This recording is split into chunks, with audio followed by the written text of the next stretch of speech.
1984, the dystopian novel written by George Orwell, foretold an era where people would be tracked and controlled by the government. Even though the year 1984 came and went without the surveillance Orwell promised, now, 31 years after Orwell predicted, his projections may be coming true. But today, people aren't just tracked by the government. They are also tracked by stores and online retailers, which claim to monitor their customers in order to better fit their needs.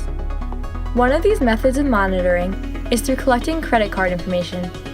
Every day, millions of people swipe their credit cards, unaware of how their personal information is processed. According to MasterCard worldwide, in only 140 milliseconds, your information can be transmitted to hundreds of different companies around the world. Information comes into the center, and we basically then take that, what we call that clearing information, or the data associated with that transaction, so that we can pass that along to our financial institutions so they can actually provide that information to their cardholders to say, here's what you bought for that day. While this exchange of information allows us to make purchases easily, it also makes our information accessible to companies that may spam us or use our information to our detriment. On December 18, 2013, Target saw the backlash of keeping electronic customer records when it had a major security breach that compromised 40 million customers' credit card numbers, putting them at risk for identity theft. This had a severe impact on Target's customer base, as people were reluctant to return. Tonight, the first lawsuit has been filed. Target's CEO has apologized, and the company is in full damage control mode, assuring shoppers they won't be held responsible for any fraud, and working to woo back customers who are understandably on edge. While this was a disastrous circumstance, many times credit card tracking allows companies to understand and better prepare for their customers' needs. Using customer data and algorithms, Target has been able to identify key types of customers. For example, they discovered that women who bought large quantities of unscented lotion, vitamins, cotton balls, and washcloths were more likely to be pregnant. This led them to send out coupons for diapers and other baby supplies to these consumers. But this creeped many women out. Many of them had never told anyone they were pregnant.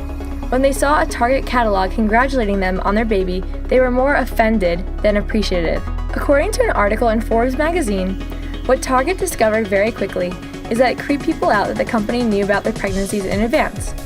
So Target changed the way they advertised. They still use the information they gather to make sure people receive ads that are relevant to them, but they do it more subtly, by mixing the relevant ads with irrelevant ones. A Target tracker explained, "We found out that as long as a pregnant woman thinks she hasn't been spied on, she'll use the coupons." In 2012, one father of a teenage girl found out his daughter was pregnant because of Target. Upon seeing the baby advertisement sent to his daughter, he confronted a local Target manager, advocating that Target should not be encouraging young women to have babies. The manager apologized and later followed up with the father, only to have the father tell him that Target was right and his daughter was expecting. While the advertising employed by Target and other retailers may be relevant, many people find it to be a violation of privacy. Not only are companies tracking people's purchases, they are also following them throughout their stores. Italian model maker Almax has manufactured the iSee, a $5,000 mannequin equipped with cameras and facial recognition software that watches you while you shop, reading your face to detect age, gender, ethnicity, and your behavior patterns. And this isn't just happening in retail stores. Grocery stores and other companies are also starting to use surveillance techniques. One grocery store that has started using these methods is Kroger's. It has started using what it calls Q-Vision. Q-Vision uses infrared cameras that track where their customers are throughout their stores. This has allowed them to significantly decrease the amount of time that customers spend waiting in checkout lines. According to Bloomberg Business, as a result of Q-Vision, the average wait time at a Kroger's checkout line has decreased from minutes to seconds in the last year. In this case scenario, it was actually helpful that they were tracking their customers because they were able to make their processes more efficient, and this benefited the consumer. There are also less intrusive ways to collect data. Since most people today have smartphones, Wi-Fi has become a necessity. As a result, many local retailers now offer free Wi-Fi to their customers. Although this may seem like it only benefits the consumer, the store's Wi-Fi allows them to track their customers' movements. They can see where you go in a store and how long you stay there, so that they can learn how to more effectively advertise to their audience. In some stores that have Wi-Fi fingerprinting systems, the customers do not even need to be connected to the store's Wi-Fi for this to occur. While so far we have focused on times when consumers were not able to control whether they were tracked, there are other times where consumers willingly put their information out there. For example, to find out more about their customers, Coca-Cola recently installed interactive soda machines that allow customers to take pictures of themselves with their soda selections and send them to their friends. Coca-Cola gets a snapshot of its customer, their approximate age, gender, ethnicity, and choice of beverage. All valuable info for a beverage industry aggressively looking to test new products. Consumers should be careful about who they share their information with. While you may not have noticed companies tracking you in stores or through your purchases, many of you have probably noticed that search engines and Facebook store your recent searches and often will prompt you with ads relating to what you most recently looked up. You may have wondered, how does Facebook know I online shop there? At first, it's a little alarming to see ads that relate to your recent searches, but if they are relevant to you, you may find yourself actually clicking on the ads.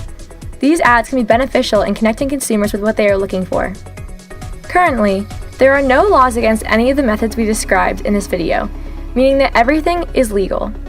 But that doesn't always make it right. Many people feel that businesses are overreaching in their monitoring techniques. They believe that people should at least have the right to opt out of monitoring. And some companies have responded to this request, now giving their customers the option to turn off tracking. But there are still several stores that use these methods, and the numbers of them are growing. Beyond our privacy, we need to consider, what could be the effects of letting these businesses continue to monitor us? Will we one day see a 1984 Big Brother who controls our thoughts and actions? Also, looking back on the Target incident where credit card information was released, should companies who have these systems be required to have them secured so they cannot be infiltrated? And where should we define these boundaries?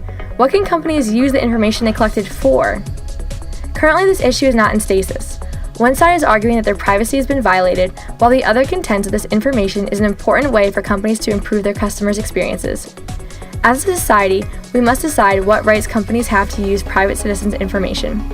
Can we truly consider this an infiltration of privacy? These and many other questions can only be answered by the American public. In the meantime, we can let our providers know our stance. We can learn more about how our information is used. We can start a national conversation about this issue. And maybe then we can change the way our data is processed and consumed by companies. But for now, remember this. Every step you take, every click you make, they're watching you. Happy shopping!